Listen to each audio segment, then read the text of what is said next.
Good evening, everybody. It's a 10-year-old program, if you ask me. Yes. And welcome to the 2015 July lecture series in physics. This is the 47th year, I believe. So it's been trundling on. I'm Geoffrey Taylor. I'm a member of staff here, and it gives me great pleasure to welcome you to this the first of the 2015 series. It's based on the, as you see up there, the International Year of Light, 2015. It's as designated by the UN through UNESCO. We'll hear a little bit about the significance of this year from David's historical talk tonight. So thank you for coming. I see some familiar faces from previous series, and we hope that this series will be equally as interesting for you as it's been in the past. Coming out on cold nights, it's not so easy, so we very much appreciate that you do so. I would just like to mention that we have, it's also the 100th anniversary of a famous forebears here in physics, that Professor Levy, who first came from New Zealand 100 years ago, and he was a major influence in Australian physics, and particularly at the University of Melbourne throughout his career. His family has been a very strong supporter of the School of Physics and the University of Melbourne in general. Tonight, to kick things off, we have our very own David Jamieson, and as you can see, he's cleaned out all the first-year labs for demonstrations. David is renowned for his demos right through the undergraduate curriculum, as well as in his own laboratory. Our head of school is away on research leave. Our deputy head is away on research leave. It's a very research active school, and I got back just recently too. So David wrote me in. I'm very happy to introduce our very own Professor David Jamieson.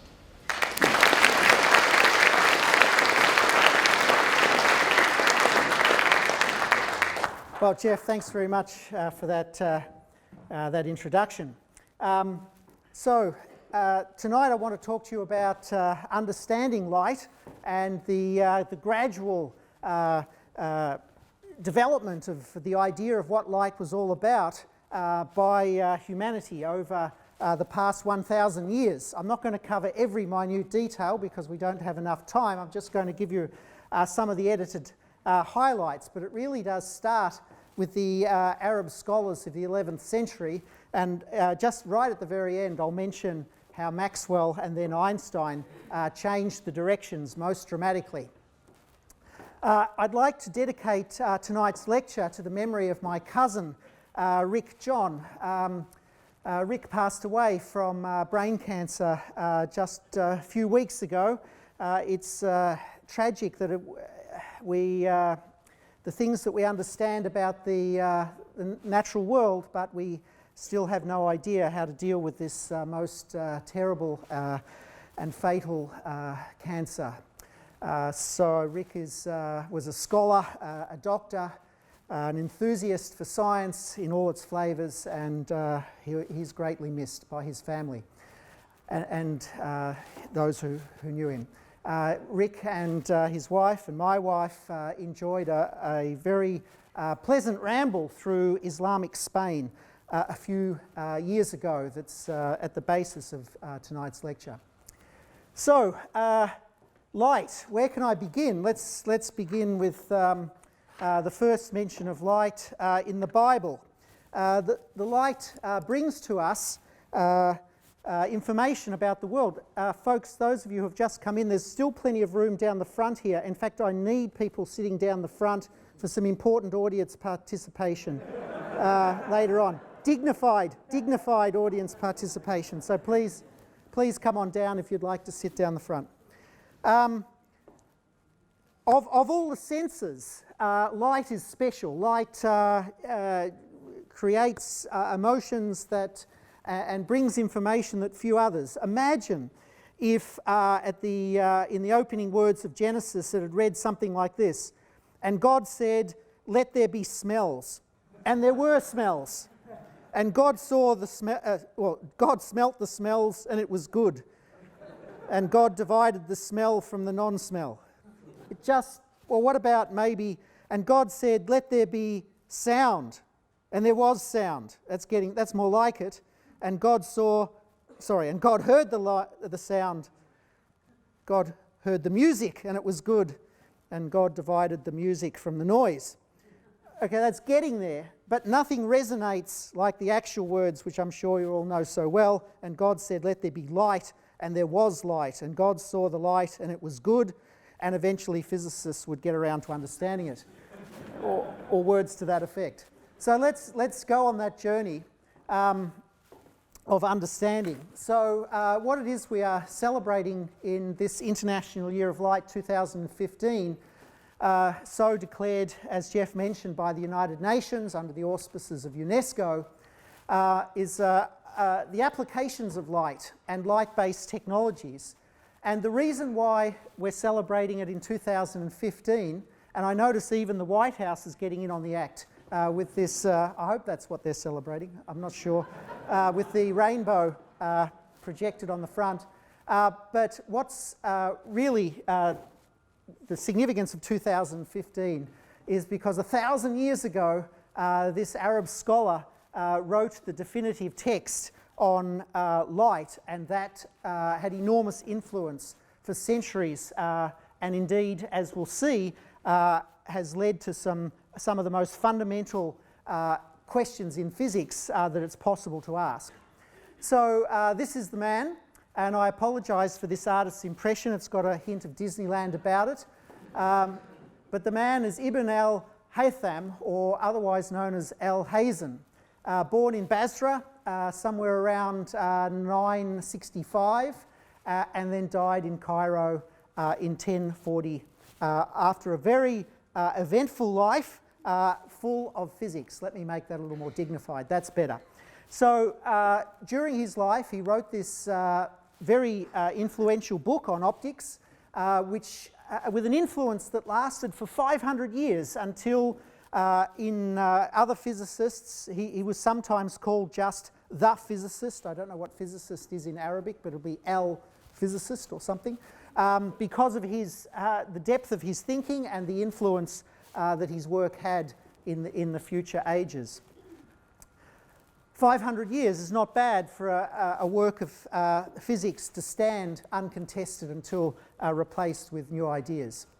So this is the book, the Great Book of Optics, written over this decade from 1011 to 1021, and written in Arabic, and then in the 12th century it was translated into Latin and then printed for wide distribution.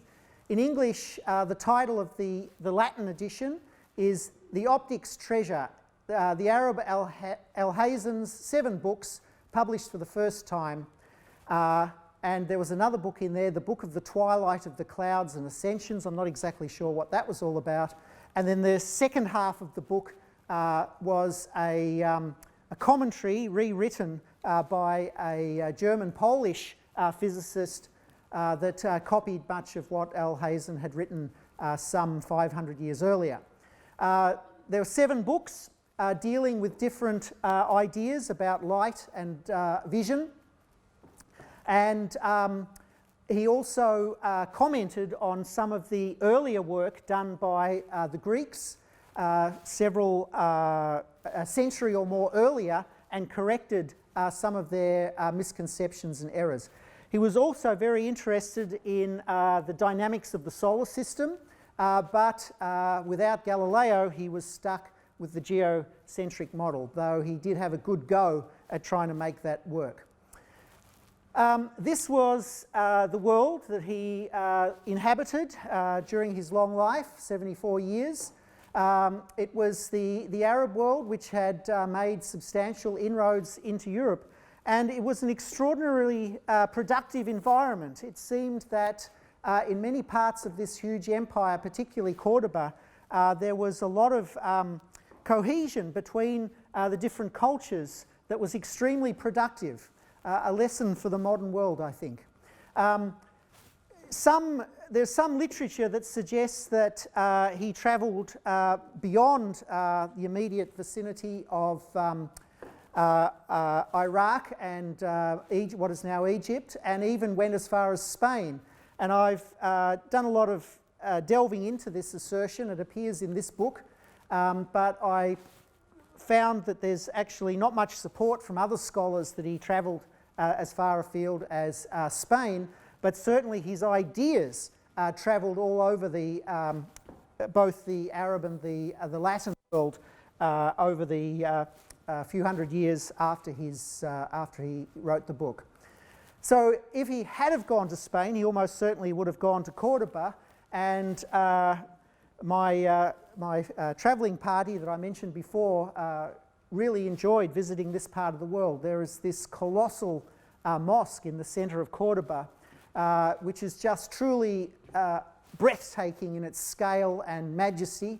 And in the back streets you can find philosophers, I mean this guy in bronze, not this guy, from all cultures. And indeed at the end of the old Roman bridge there's this museum of the three cultures, the Islamic, Christian and Jewish cultures that cohabited Cordoba and produced this very productive environment. And I must say the tradition of putting fancy optics into Spain continues.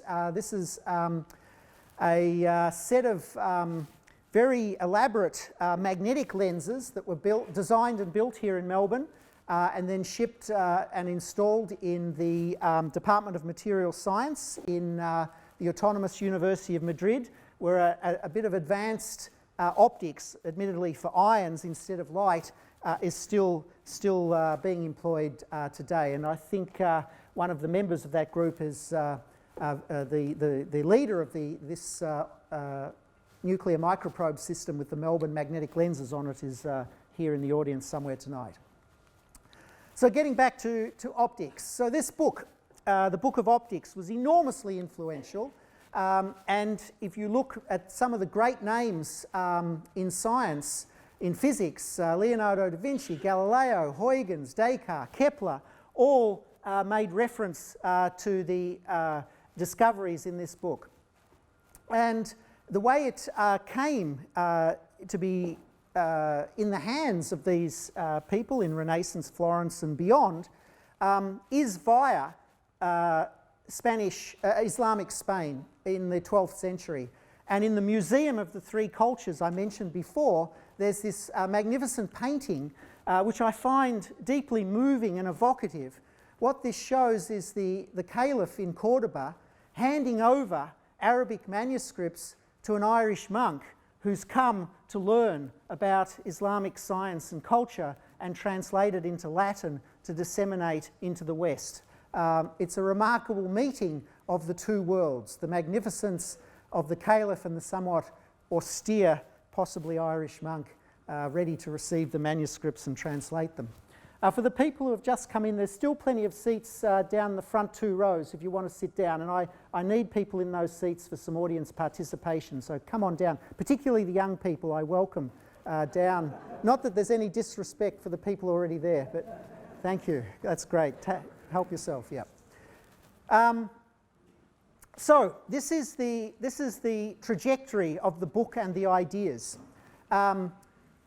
Hazen was born here in Basra in about 965, and then he moved to Cairo. He was summoned by the caliph because he had this idea, which turned out to be a bad idea and put his life at risk, and I'll describe that in a moment. But for various reasons, it then looks like he spent the rest of his career in Cairo at one of the earliest universities. But the ideas and the book itself did travel to Spain in around the 12th century, possibly to Cordoba or to Toledo, where it was translated. And then the book moved to Florence, where an Italian translation was made, and finally to Basel, where it, for the first time, instead of being copied out longhand by hand, it went to the printers and became much more widely disseminated after 1572. And ended up in the hands of some famous physicists, as I'll describe. So the key ideas in this book are all about the way light behaves. So he spends a lot of time describing human vision. Human vision is surely one of the most mysterious and complicated of our senses, the remarkable means by which information about the world around us comes flooding in, and we can make sense of it, and we see images, and it all happens in real time. It's truly extraordinary, and it was an enormous challenge for the ancient world to explain exactly what was going on without knowing important physics. But this idea here, that light travels at a finite speed, I've been trying to understand where this idea came from in the 11th century, because up until then there was no evidence that light was anything other than infinitely fast. As soon as you open your eyes, oh, you can see everything. And we receive light from far away, it just seems to travel infinitely fast. But no, he put up the idea that light follows at finite speed. And with this idea, he could then tackle the physics of mirrors with the idea that light follows the shortest path, and the physics of lenses, that light follows the fastest path in going from A to B. And I'll describe that in some detail in a moment. And this idea that light follows the fastest path in going from A to B led to the law of refraction that he basically wrote down in words and with a simple diagram. It had already been proposed some 100 years earlier by another Arab scholar that I'll describe in a moment. But then this law of refraction, that light follows the fastest path, kept getting discovered over and over again through the centuries, and it's now labelled with Snells Law after a relative latecomer to the idea, although the French don't accept that. They say Descartes discovered it, so they call it the law of Descartes rather than Snell. And then again, and it seems surprising that in 1962 it should have been discovered again in a very complicated quantum mechanical scenario, and then in 2008 and 2011 it was rediscovered in different contexts and we'll hear about the implications of those rediscoveries later on in the July lecture program, later in the month. And also there was a long discussion of the camera obscura and the burning mirrors, always popular topics in optics since great antiquity. Meanwhile, a very bad idea that didn't appear in the book put him in prison. So let me describe what that was. As has been known since long ago, the Nile Floods. And this is a blessing and also a curse. And he came up with an idea of regulating the flow of the Nile to prevent the destructive floods. And the caliph in Cairo heard about this and summoned him from Basra to come to Cairo to explain the idea and implement the idea. So he came across from Basra over here via probably Petra, which is just here. And I have a huge slideshow on Petra because I went there in July last year and it was just fantastic. But anyway, I haven't got time. And then across to Cairo, where he was fitted out with an engineering team and a scientific team and sent on an expedition up the Nile to where the Aswan Dam is located today. And when he saw the volume of the flood and the difficulty of the terrain and the shortage of labour and the lack of reinforced ferroconcrete, or you probably didn't see that, but you would have guessed that that was going to be needed, something like that, he decided the proposal of damming the Nile at that point was not practical with 11th century technology. And what he should have done then was headed across country back here to Basra. But instead, as all good physicists do, you report back to the funding agency of what you did with the money. And so he went back and told the caliph that he'd spent all the money but it wasn't going to work, and was promptly placed under house arrest. And several, apparently other people who'd received money from the Caliph's Research Grant Foundation had actually been executed for not delivering the key performance indicators on their proposals. And he feigned madness to be on the safe side so that the house arrest didn't turn into something more serious. And eventually the caliph died after 10 years of house arrest, and he was released in 1021. So he had basically 10 years of enforced isolation, no administrative tasks, no teaching tasks, just opportunity to think and write. It sounds ideal in many respects. Apart from the executioner occasionally looking in to see how he was going. And so he wrote the book apparently while he was under this house arrest. And when he was let out, he finished it off and had it then propagated by being copied in the traditional way. So let's now look at these two ideas, the idea that light follows the shortest path and the light follows the fastest path. It may seem pretty elementary, but when you look into a mirror, you see yourself looking back. Why is that? Why is it that when you look into a mirror, you don't see a chaos of all sorts of different images, upside down, up the right way, whatever? Because if light is going from A to B, from a candle to an observer's eye, there are lots of different ways the light could make that journey from A to B. And therefore, when the observer looks back along the trajectories of the rays of light entering their eye, you would see lots of different candles as you look back down into the mirror. Because the eye doesn't know there's a mirror there, it just looks back along the ray of light and sees where the light's coming from. It looks like it's coming from down here in the case of this blue ray. So Hazen said only one of these paths is correct, but how does light know which is the correct path? Because we only see one candle reflected in the mirror, we don't see a whole lot.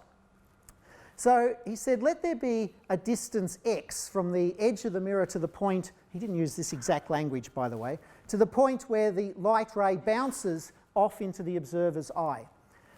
In that case, we can write down the length of the path. I've used an Excel spreadsheet here. This graph shows the length of the path. That's the length of the red ray, for the yellow ray, for the blue ray, and for the green ray as a function of distance along this along the edge of the mirror here.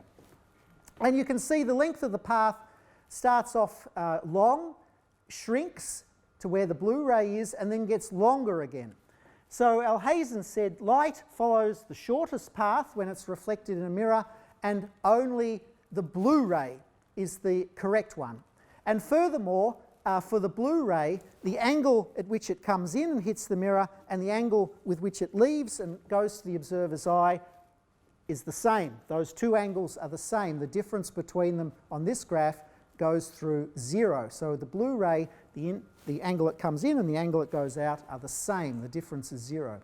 And so now we can eliminate the incorrect rays where the path lengths are too long and just leave the shortest path, and that indeed is the correct path, and that's why you only see one reflected candle in the mirror. It's the light that follows the shortest path. Now, developing this further to the idea of refraction requires some additional insights. And it turns out that this problem of what happens when light passes from air into glass or air into water had been studied since antiquity. And before Hazen, there was this earlier Arab physicist, Ibn Sal, who published this very simple diagram to explain what happens when light passes from air into, say, a burning mirror, a burning glass, a spherical lens. And from the geometry in this diagram, we recognise that this is indeed the correct form of the physics of what's going on as the light passes from air into glass or vice versa, which we now call Snells Law. This guy is not to be confused with a poet who lived in Seville who had the same name. And so Hazen knew about this, and he then applied this law to all sorts of different objects using the idea that not only does light travel at a finite speed, but light also slows down when it enters glass or water or something from air. Now that's an extremely deep insight, that light travels more slowly in glass compared to air. And as I said at the beginning, I don't have any clue as to what gave him that insight unless he reverse engineered the way light behaves in going from air into glass or from glass into air and deduced that light must travel more slowly in the denser medium than it does in air, in which case that would be a truly astonishing act of brilliance, which it probably was. So here's the reasoning. Here's air. Here's a slab of glass. In air, light travels, well, at the speed of light. In glass, light slows down. And the factor by which it slows down is now called the refractive index, the number which is always greater than 1. And if you put it on the bottom line, c over n, the speed of light over n, is a number always less than the speed of light. In very optically dense material like diamond, the speed of light is only half the speed of light, if you see what I mean, because the refractive index is so large. So here's basically now what could happen in light going from A to B, some point inside the glass. There are lots of different paths. You could take the blue path, the yellow path, the red path, or the green path, or even some other path. So how does light know which path to take in going from A to B? Well, Hazen said the quickest path is correct, and as a consequence, the light will bend towards the line that's at right angles to the surface of the glass. We call that the normal line.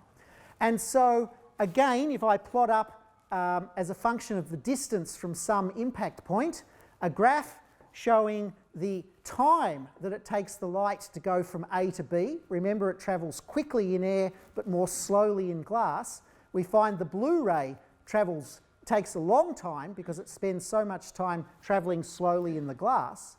The yellow ray, and then finally the red ray has the shortest time, and then the green ray is longer. So we can eliminate all the slower ones and just leave the red one.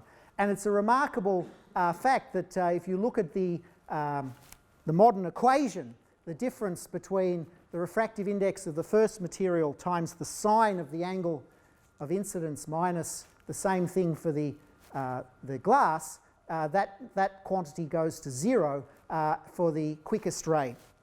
And so again, let's get rid of all the ones that are no good. Yes, and that is indeed the way the light travels in a straight line, bending at the interface, getting to B. It's the quickest path of getting from A to B. Now, and that's the equation in modern notation. Now, this leads to just about everything you can think of in optical phenomena. So, for example, here I've got a piece of glass in the shape of a prism. I'm shining some light through it, and it disperses into the familiar rainbow. We can also take this one step further. I promised that I would not fall off the stage tonight as a condition of having all this stuff in here. Sorry, would you mind switching the camera? So the speed at which light travels in glass or in air, everything except a vacuum, depends on the colour. And so all of those colours in the rainbow have been dispersed. They're all following a different path from the slide projector to the wall because they travel at slightly different speeds as they propagate through the glass of this very nice prism and therefore end up at a different point on the wall. The refractive index is different. And I can see that this continues even into light that we can't see. If I move my, I've got a sensor here embedded on my screen here. Can't quite, oh yes we can, yeah, we can see it's just the colour response of that camera is not very good. That's okay. Yeah, she's good, Steve, yep. So I'll just use my finger to point out, I've got a sensor here, and I've got the rainbow here, and you can see the rainbow fades out. We can't see it with our eyes once we get beyond the red. But I've got embedded in the middle of the screen, oops, sorry, I've got my hand in the way. I've got embedded in the middle of the screen here a sensor which is sensitive to light that we can't see in the infrared. And this is a slide projector. For the benefit of the young people in the audience, this is what we used to use before we projected PowerPoint with a video projector on the screen. We used to make images on pieces of plastic using no, never mind. Never mind. It's just a bright light and a very bright tungsten filament, not even an LED. So most of what it's emitting is not visible light. Did we pull the, oh, you pulled the infrared filter out. Okay, most of what it's emitting, the light in that slide projector, is not visible light, it's actually infrared light. And that infrared light is propagating through the prism, just like the visible colours. And if you look at the somewhat dim view of the meter on the right of that screen, you can see that as I move the sensor across beyond the red,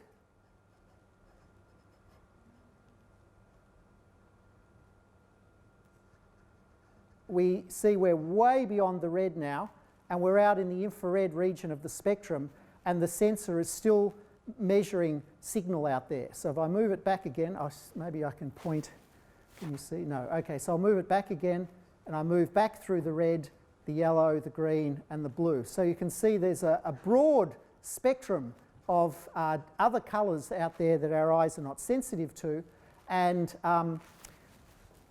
all of these colours interact with the glass of the prism differently. Okay, so that's the first illustration of this concept of the refractive index. Right. So what's happening then as the light enters the glass? The light is being absorbed and re-radiated by the atoms or the molecules in the glass.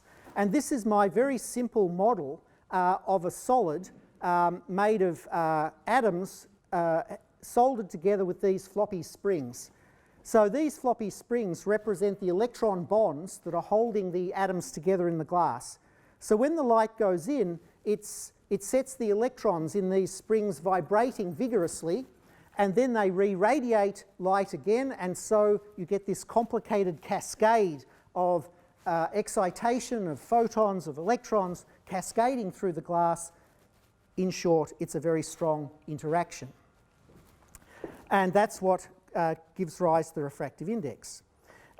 You can see this in another material, which I've got set up here. Let's see if I can go to that one. Yeah, this is a crystal of calcite. If I put it on this screen here, you see that screen's got a grid on it, but when I put the calcite over it, we can see two different images of the grid. And it turns out that the electrons tied up in the calcite crystal come in two flavours, horizontal ones or vertical ones. And the bonds are very slightly different in the horizontal direction to the vertical direction. To cut a long story short, because we've got one of the world's leading experts in this sort of physics in the audience, and I don't want him to take me to task over simplifying the explanation too much. But that's basically the idea. And you can see the shape of the crystal. We've got a long edge here and a shorter edge here, and that reflects the underlying atomic order. And I can see that the light coming out through this crystal is associated with these two different types of bonds by putting a polarizer in here. And it'll need to, oh, there we are. And as I rotate the polarizer, I can make one set disappear, reappear, and then the other set appear, depending on the angle between the polarizer and the edges of the crystal. So we can see just from this very simple demonstration from this crystal, light interacting with the electron bonds, the two different types of electron bonds that are reflected in the overall shape of the crystal. We can also, that was number 4. I've got to make sure yep, done number 4. Yes. We can also more vigorously excite the electrons in our materials by injecting, instead of photons, but we can inject electrons in and see how they like it. So this is my handy Tesla coil. I've got to remember to keep my hand back. Okay. So here I'm injecting very high energy electrons into different samples of gas. And as the electrons plough through the gas, that one's That one's getting a bit leaky, see? That one, the red one goes even if you don't point to it. But the people down the front can see the electrons leaping through the air, and I love the smell of ozone, which is ionising the atoms of the air and revealing the underlying electron structure that's responsible for absorbing and then re-radiating light. It's number 5. Number 6 is over here. Yes, okay. So this demonstration, which is very simple, yeah, can you energise the laser for me, Steve? Thanks. Okay, this demonstration is very simple. All I've got here is an inverted prism, which I've filled with water, or Steve's filled with water, thanks Steve, and we've fired a laser through it, and you can see fairly well the trajectory of the laser light going through the prism, and that prism is made of water, a water prism in a thin perspex container. So now I'll get Steve to drain the water out of the prism and replace it. I put this this clip where the laser comes through for water in the prism, but if we replace the water with something else, we'll get a different angle. That's number 6. Good. One other quick demo, which is worth always popular with the undergraduates, is this one. So what I've got here is a sample of wool. Okay, so this is wool inside this jar, and wool is partially transparent. It has a refractive index, just like glass or water or any other material. And this is a liquid down here, which has the same refractive index by coincidence as the wool, even though it's a completely different material. So at the moment, the wool appears white because light coming from the air passes through the wool and is scattered. It's bent because of the refractive index difference between the wool and the air. But if I now tip this upside down, the liquid goes soaks into the wool, and now there is no refractive index between the liquid and the wool because they're the same, and you can see there's a bolt hidden inside that hank of wool in the jar. As we've abolished the refractive index between the liquid and the wool becomes perfectly transparent. The traditional joke when you give this demo to the first years is, if you had a swimming pool filled with this liquid, don't make your swimming costume out of wool. That's that one. The other thing that's interesting about this phenomenon here is that the equation works regardless of which direction the light is going. If you start at B and go to A, the result for the quickest path is exactly the same. But I think you might be able to see that if you, because θ1, the angle at the top, is greater than the angle at the bottom, you could open up θ2 by moving point B to the right, in which case the angle at the top, θ1, is bigger, and so eventually you'll get to the point where the light has to emerge parallel to the surface. And at that point, light from B cannot escape to A. It gets totally internally reflected back into the glass. If you are lying down inside that block of glass, don't do it, do it in a swimming pool, and you look up towards the surface, you see a ring of light, which is the outside world, and everywhere outside that ring it's shiny silver, where the surface of the water is reflecting light back to you. And this is a very important phenomenon, total internal reflection. Steve, I just get that, how do I get that laser on? I've put everything to maximum.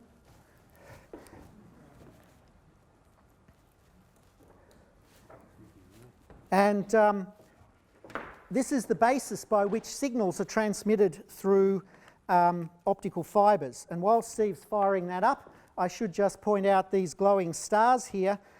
This is another example where in this case ultraviolet light, goes into this sample of plastic which has been loaded with this phosphorescent material, and the electrons are vibrating so much that even when you turn the light off, they keep vibrating and keep emitting the light.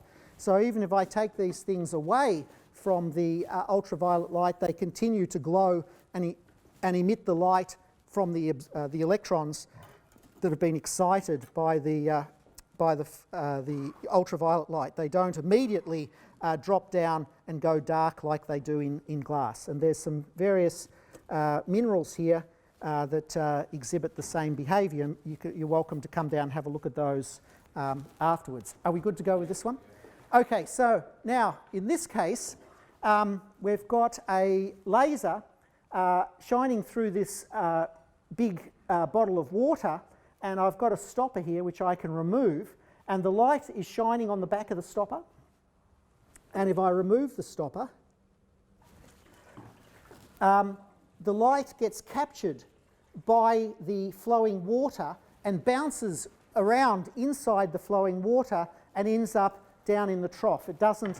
Whoop, yeah, that was the safety shield, that's all right. Just in case we run out of water, the light will escape and we'll have this very powerful laser shining across the theatre. But at the moment it's perfectly safe. The light is captured in the stream of flowing water, and this of course is how optical fibres work. Now, oh,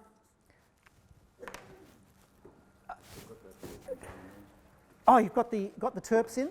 Okay, so we've now, if we come back over here, we replaced Steve replaced the water with terps, and I'll just put a bit of smoke on that so you can see the light trajectories. You can see the light coming in and the light coming out, and you can see that where I had the paperclip on the edge there was where the water produced the bend angle, but because the refractive index of the turpentine is a lot higher than it is with water, you can see the bend angle has increased. So that's another way of changing the angle with which light bends through a prism. Either change the colour, as we did here with the slide projector, or change the material the prism is made out of, and you can bend it even more. If I had saved up and had a prism made out of diamond, I could really bend that light an enormous amount. Now, it's remarkable, this idea that the quickest path is the correct path. This is a very, very profound idea, and it turns out that it's really stood the test of time. This has been generalised, as we've learned more and more physics. It's been generalised to what's called an action principle. How does anything happen in physics? What's the fundamental guiding principle that links cause and effect? We now say that this is the link between cause and effect is due to an action principle where the quickest path is the path the physical process will follow, or more generally the principle of least action. So therefore, if you look deep inside the constituents of an atom and you interact them together in a very vigorous way, the principle that links what you started with and what you end up with is an action principle, exactly like the one that, or is the same as the one that Hazen put forward 1,000 years ago.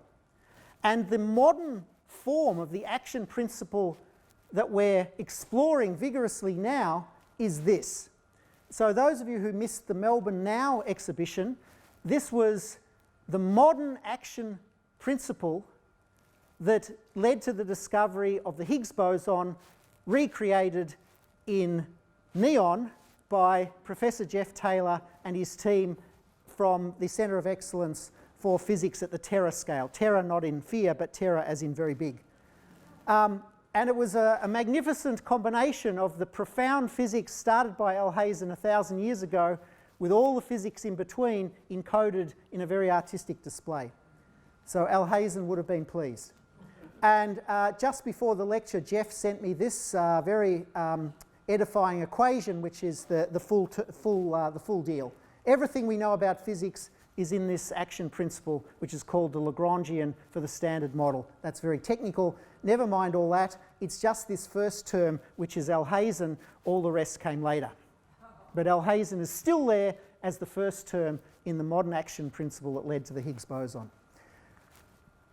Not everything that Hazen did we can understand. This is a page from his book, translated into Latin, with this very elaborate diagram. And according to scholars who've studied this, this picture has been selected mainly for its nice figure, but the meaning we don't understand. The text speaks in great detail about a bronze plate and a wooden plate in which certain lines shall be drawn with great care, but for what purpose we could not deduce. So there might be something very profound hidden on this page, and I would invite you to download it, study it, translate the Latin into English, and let me know what you think it means. I've got a theory, but I'll keep it to myself for the time being. So, taking all the things that Hazen knew about and discovered leads to now the idea of focusing light. But before he did his experiments on focusing light, he applied the principles of least action to the camera obscura, which had been known already for a long time. And the fundamental idea here is that if you have a dark room and a brightly lit external scene, the light from the external scene will can pass through a pinhole in the wall of the darkened room, and you'll see an inverted image of the outside world. This had been known for a long time. And he wrote down the reasons why this works using his action principles. Now, the reason why this works is not hard to understand. I've pulled this diagram from a July lecture I gave here in, I think it was 1990. Was anyone there, by the way, in 1990 and seen this diagram already? Excellent. I can use the same jokes. All right. So here's an object. And light coming from the sun or from lights or from wherever shine down on the object, and every point on the object then reflects that light back again in all sorts of different ways. And the light that's been reflected here, I've just put off the tip of the finger or the tip of the toe, expands until it hits the screen, and you don't see anything. It's just reflected light off the object and illuminating the screen. But if you put a pinhole in between the object and the screen, you block out most of the light, and you just let one light ray from each point on the object through the pinhole to illuminate the screen, and in that way you make an image of the object, admittedly upside down because of the way the light travels in a straight line. And that'll be very dim because you've thrown most of the light away. So what you really want is a lens which rearranges all the light diverging from the object and redirects it to the right point.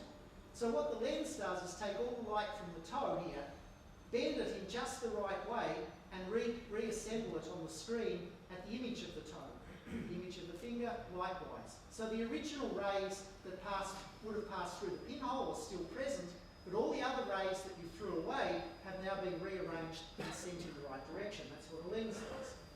And we're most familiar with lenses, but you don't have to have a lens. All you really need is an interface between one medium and another.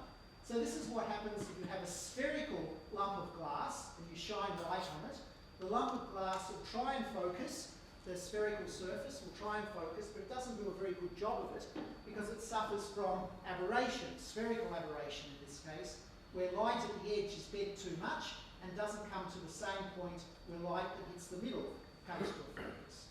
If you want to fix this problem, you need a very complicated shape, not spherical anymore, something that you can only make with computerized lathes in the 21st century really, or injection molded plastic in the late 20th century, which now sharpens the image and brings everything to a focus. Or you need a human eye, because the human eye is a wonderful thing. It's basically an interface between air and a bodily fluid, and the light crosses that interface and is bent and focuses an image of the outside world on the retina. And there's lots of complicated corrections go on inside the eye to sort out the sort of aberrations that would plague the eye if it was just a simple sphere. And there's also a lens inside the eye. It doesn't do very much focusing. The focusing is done entirely to a high percentage by the interface between air and the cornea, the surface of the eye. The internal lens can be just squashed or stretched to zoom in close or to zoom out on things far away. It provides a little bit of tweaking of the focal length of the air-cornea interface. And then, of course, the retina picks up the inverted image, and there's quite a bit of image processing that goes on in the optic nerve and in the brain. And of course, you don't have to look at the world like this and see it the right way up. The brain does that for you. So right here we have a simple model of the eye, which is just a sphere of water with a bit of fluorescein in it. And this is not a very good eyeball because its focal length is way too long, and so it makes a sharp image right out in space over here. But fortunately, I've got a set of glasses which I can put in front of it,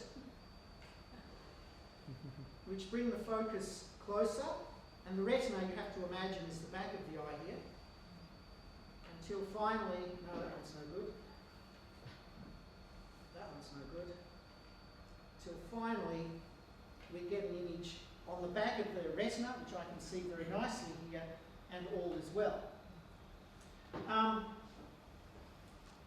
This was the subject of a lot of study of Hazen in his work. He was one of the first to understand exactly how the eye works. Sorry, Steve, I just knocked one of the lenses out. But anyway, there we are, back to the focus again. It's good. No, it's good. And so that's the eye. And according to legend, as he aged, he understood that his eye was no longer had the right shape, and the image was no longer appearing on his retina. And legend has that he made the first set of spectacles where he made lenses to put in front of his eyes to bring the image back onto the retina, because that's what he knew, where he knew it had to be. So making lenses has got a long and ancient history. This is a lens from 750 BC. Well, it looks like a lens because it's round and it's thicker in the middle than at the edges, and it's made of quartz, and so it does, you could use this as a magnifying glass, or even as a telescope, perhaps, as the objective lens, or maybe just as a magnifying glass for doing fine work, or it could have just been a pretty mosaic tile from somebody's bathroom from 750 BC, we're not entirely sure. It's not particularly clear. But I want to fast forward now to the 17th century, because, as I mentioned at the beginning, Hazen's book had enormous influence. And I wondered whether it was a standard text that famous people from the 17th century would have in their libraries. So I happened to be in Florence in 2008, and I saw this banner, Galileos Library. Indeed, it was an exhibition of the books that Galileo had in his study at home when he was working on his astronomical papers. These are actual books of Galileo, and written in the margin are comments that he's written about the content of these books. It was a bit hard to get in to see this exhibition because it was a closed exhibition only for people who had a National Library of Florence library card. But I found Galileo, library, Galileo, no, from Australia, Galileo, and did the trick. And it was a wonderful thing to see the actual books that Galileo studied his physics right there in the display cabinets. And sure enough, when I looked up the website that listed all of the books that were in Galileo's library, I found he did indeed have the Great Book of Optics in Latin translation on his shelf in his study. And indeed, the National Library of Florence has very kindly digitised the entire copy of Galileo's book and put it online. And in preparation for this lecture, I went through all 1,000 pages looking for something that Galileo would have written. remind you. But, of course, this book led to the construction of this lens from his 1609 telescope, and what he saw through that literally changed the world. In the display case, there is also Galileo's index finger, which was used to make that lens. I find that a questionable taste. Let me fast forward. We're getting close to the end here. Just one more demo to go. Trilobites, what have they got to do with optics? Well, trilobites lived in the bottom of dark, swampy seas, and they needed very good eyes. And just having a spherical eye like this, even a compound eye, wouldn't have done any good because it can't be made big enough to make bright images. So it turns out that when you take a trilobite eye lens, compound lens, take one of them and cut it, you find, and look at it in cross-section, you find it's got this very complicated shape. And the reason for this was not well understood, but if you look in one of Descartes' papers, influenced by Hazen's Book of Optics, you find he's calculated what shape of lens would you require to correct all the spherical aberrations and other defects to focus really sharp images in low light. And sure enough, it looks exactly like a trilobite lens from millions and millions of years ago. If you look at some other trilobites that have got even a more peculiar structure, you look at Christian Huygens' paper from 1690, he's again done the calculation under different conditions, and again you see the striking similarity between what evolved in nature and what Huygens calculated using Hazen's work. Hazen studied the eye in great detail, and he actually he developed names. The name cornea comes from the Arabic, I don't know how to pronounce that. Retina, aqueous humor, these are words he introduced for the different components of the eye. Today, in the 21st century, we're taking the eye in directions it's never been before. My colleague Stephen Prower has invented this diamond chip, which can be implanted in the retina of people who have lost vision due to defects of the retina, connected via a cable to a power supply and with a Bluetooth interface to bring images from a camera worn on an eyeglass frame into the retina to restore vision. Not perfect, only 1,000 pixels in the eventual model, but nevertheless a very impressive accomplishment. Prototypes have already been implanted in volunteers, and it does seem to work. So what I've been trying to do is educate the team to use the original Arabic words in their papers for all the components of their eye. And I've been very helpful and translated diamond electronics. There it is. Arabic. Translate. They haven't taken me up. And Jeff at the beginning mentioned the contribution of Thomas Lavey, who started work here 100 years ago, and the Lavey family have been great benefactors of the school, even right through to the present day, through his daughter Betty, who passed away a couple of years ago. During the Second World War, the tradition of optics, when Australia was cut off from its traditional suppliers, was picked up here at the university, and under Thomas Lavey's leadership, the Optical Munitions Panel was established to supply essential optical instruments for the war effort. So finally, I just want to wrap up with a few words about reflecting light. We've talked about lenses. The very famous burning mirror of Archimedes. Legend has it that in 212 BC, Archimedes made this mirror which focused the sun's light on invading Roman ships and set them on fire and burn them up. And this artist's impression shows a fanciful reconstruction of the mirror. It's way too small to do any damage. But over the years, people have developed the methods of making mirrors. Leonardo almost certainly had a copy of the Book of Optics. He developed ideas for making machines for grinding spherical mirrors. I noticed when I was about to make a cup of coffee the other day that light shining into the bottom of my coffee cup, which is a cylinder in shape, focuses the light from a distant lamp into this shape called a caustic. Because it's not a good mirror, it doesn't focus to a point. Leonardo considered this problem and calculated the shape that you would need to focus to a point instead of a caustic. And this guy, Whitlow in English, published a commentary on Hazen, and also came up with the parabolic shape necessary to focus light to a point from a curved mirror. So the idea from the frontispiece of Galileos Book shows the sun shining on these mirrors and setting these ships on fire. And a lot of people have tried to figure out a way this could be done. Maybe a whole lot of soldiers with shields, shiny shields reflecting the light. Here's a whole bunch of MIT graduate students with mirrors on a cloudy day in Boston trying to set this ship on fire. It didn't work. Here's the Mythbusters, who also put a whole lot of mirrors, tried to set this ship on fire. It didn't work. And here is a practical implementation in Spain of a whole field of mirrors reflecting the sunlight onto these towers where the concentrated heat is used to make electricity.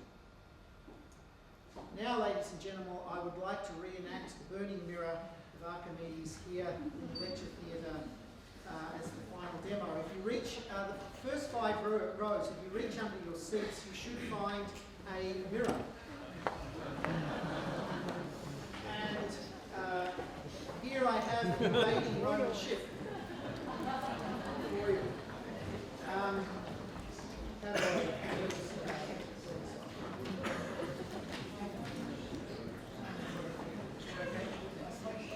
Now we need a sun. So I apologise for those of you who forgot to bring their sunglasses. Maybe just put your hand over your eyes for a second while we turn the sun on. Steve, I have the sun, please. Oh, okay. Oh, sorry. What I invite you to do, first of all, reflect the sun onto the roof and find your spot. And then bring the spot down onto the Roman ship. Your goal is to set it on fire.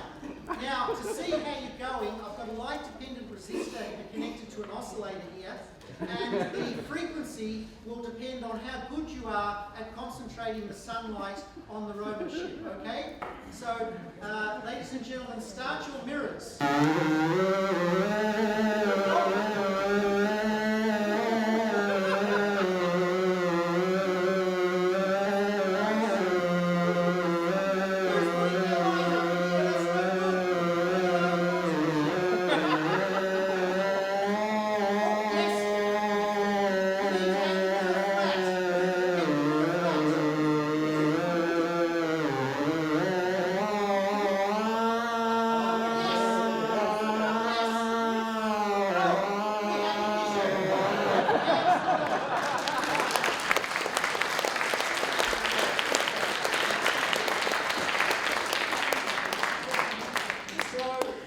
Just to wrap up, to bring Hazen into the 20th and then 21st century, just a quick word about Maxwell.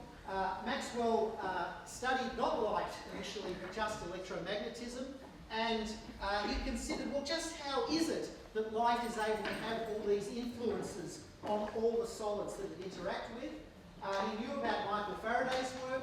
He knew that if you take a coil of wire and sweep it across a magnet, you get an electric current. If you take a magnet and you sweep it through a coil, you get an electric current. You need 2 different laws of physics for that. And Einstein came along and says, hey, there doesn't need to be 2 laws of physics here. We'll get to Einstein in a minute. So Maxwell thought about this very deeply and explained it to his wife, and also apparently, according to legend, Toby, his dog as well. Pulled everything together, everything that he knew about electricity and magnetism up until the 1880s, published it all in one gigantic book. And I can summarise it in just 4 equations. He first of all said, okay, electricity or electric fields ultimately come from charged particles in a battery, or charged particles you can energise with static electricity or some other method. He also said that when you break a magnet in half, you don't get an isolated north pole or an isolated south pole. You always get 2 little magnets, each of which has a north and a south pole. So he said there are no isolated magnetic monopoles like there is isolated charge. He also codified what Faraday had been doing with the magnet and the coil, and said that electric fields that push charge out of coils can come from magnetic induction, moving magnetic fields. And finally he said that electric currents, like in an electromagnet, can make a magnetic field, or electric currents in orbiting electrons in lumps of iron. But he desperately wanted to conjure forth light from these equations. And because he's a genius, he decided to write in an extra term down here by hand. You're allowed to do that if you're a genius. Don't try that at home. He said you can also get magnetic fields from changing electric fields by symmetry with what was going on here with Faraday's law of induction, just working by symmetry. And when you do that, you conjure forth from these four equations the idea of light as a coupled pair of electric and magnetic fields that propagates through space, oscillating at right angles to the direction of motion. I've only got the magnetic field here for you. I don't have the electric field because of budget cuts. Now,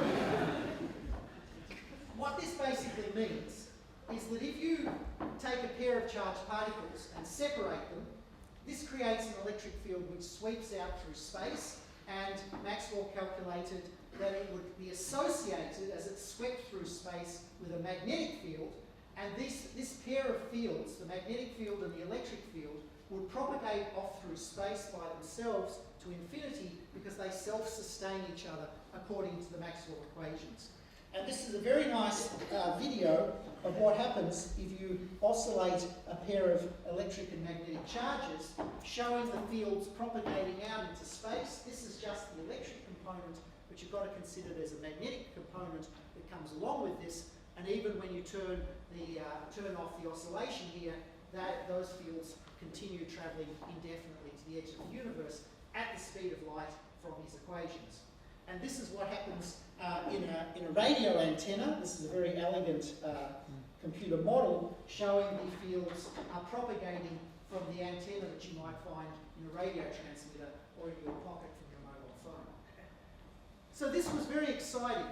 And Einstein said, okay, Maxwell, that's a fantastic result. Light is an electromagnetic wave. Finally, we understand everything that's going on over here. But he said, there's one thing missing from your equations. What if I repeated the experiment, creating this electric field sweeping out through space, and the observer was zooming away at half the speed of light? There's nowhere to put into your equations how fast the observer is going. And with this simple observation, Einstein completely changed the world, because this meant that light, time, and space get tightly coupled and bound up together. Light and space and time are all mixed up and mix and match depending on your point of view. So he said that even the observer here, moving off at very high speed, would still see this electric field and its associated magnetic field propagating through space at the speed of light. And the last thing he did for light was to consider the wave-particle nature of light. If you've got a beam of light approaching the surface, it's a stream of photons, and the photon somehow turns into a wave, spreads across the whole surface, and then all the energy can only be given to one electron. And in the particle picture, you can imagine the particle follows all these different paths towards the surface, but only one lucky electron gets the excitation. You never get half a photon. So we have to conclude from this observation that a quantum particle, which is what a light photon is, can be in many places at the same time, and when it's absorbed, it all collapses to the one point, and this was the foundation idea of quantum mechanics. All arising from Maxwell, from Faraday, right back to Hazen's action principle. So Hazen really did change the world by putting together all these fundamental ideas by studying optics. It lasted for 600 years until finally physics moved on and built on his enormous foundations and took us to the enormous applications of light in the 21st century. But I just want to conclude with one final slide. What Hazen really did that was really important, he really introduced the scientific method. And I think it's fitting that in the frontispiece of this book, describing all the physics of the moon as it was known, there's a picture of Hazen representing reason and over here Galileo representing sensors. This was the invention of the scientific method. Well, Hazen said if you're going to learn the truth, you have to attack theories from every side. You have to suspect your own reasoning and perform critical examination so you may avoid falling into either prejudice or leniency, and for which we can be very grateful because it's given us so much. So Galileo is just thanking Steve very much for putting all the demos. Thank you.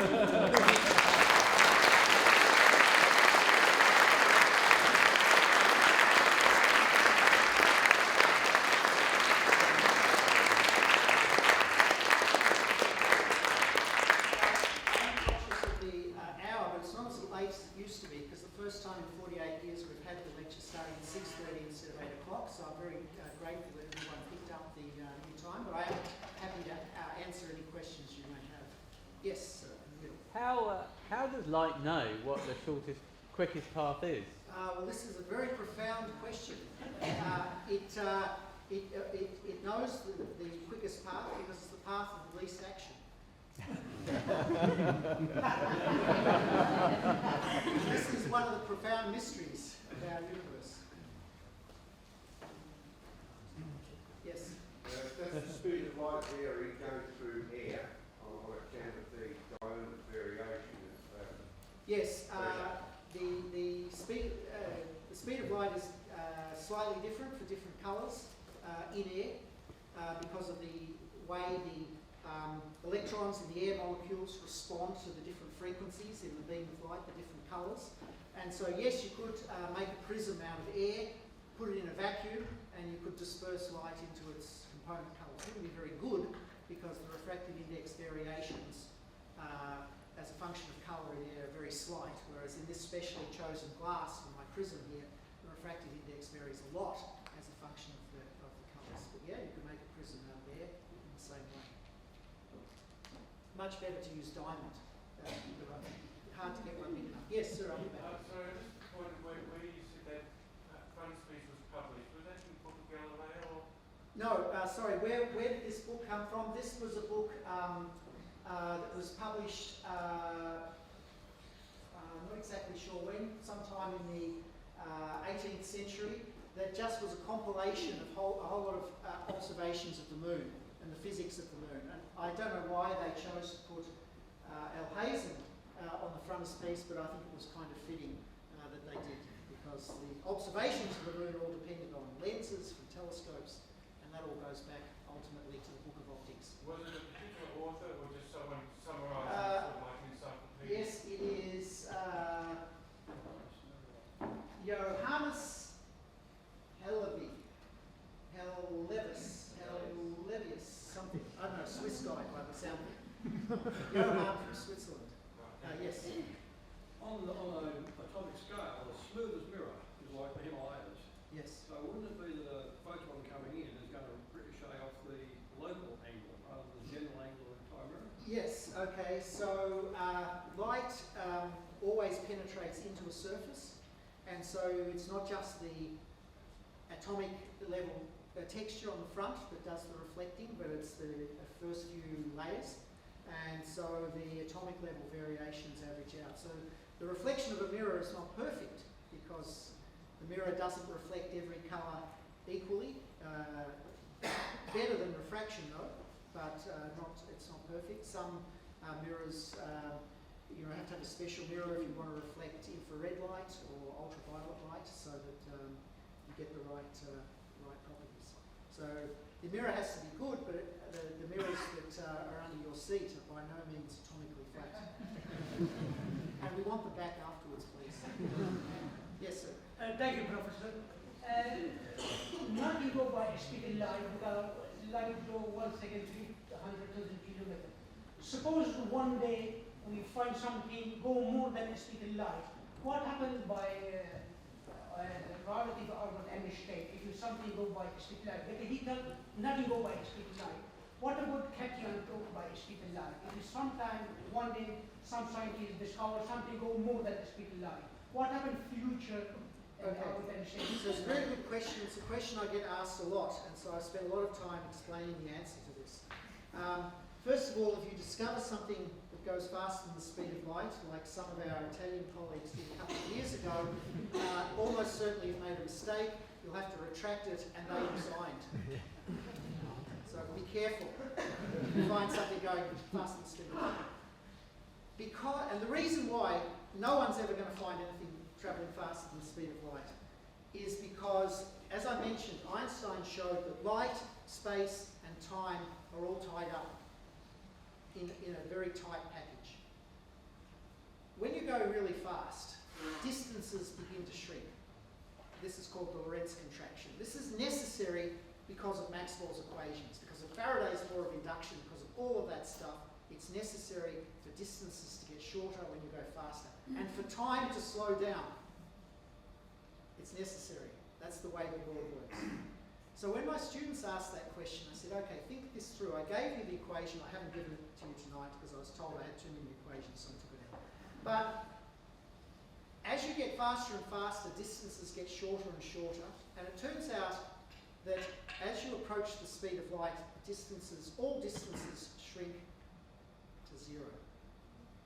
So if you reach the speed of light, there's nowhere left to go. You are everywhere. The entire universe has gone into a tiny dimensionless point. Nowhere is left to go. That's why you can't go faster than the speed of light, because there's nowhere out there once you get to that speed, at which you can't. Is that a law? It's the law, yes. From Maxwell. The same laws that keep the lights on because of the generators down at your lawn guarantee that the universe has gone. So the last thing I do before I let you go, imagine I'm a photon in a distant star, ready to commence the journey, 4.5 light years, say, to the astronomer's retina looking at me through a telescope. I'm ready to go. I'm in an atom in an excited state. Boom, the atom decays to the ground state. I turn into a photon. The distance between the star and the astronomer's retina goes to zero. I step into the astronomer's retina. I'm absorbed and the universe re-expands. Zero distance for me, the photon, in no time at all. That's the law. That's what happens when you go to the speed of light. But you can't, because only massless particles can travel at the speed of light. But if you find something travelling faster than the speed of light, be careful, it could be dangerous. You need very, very, very good data. Ladies and gentlemen, thanks again. Please be aware of the other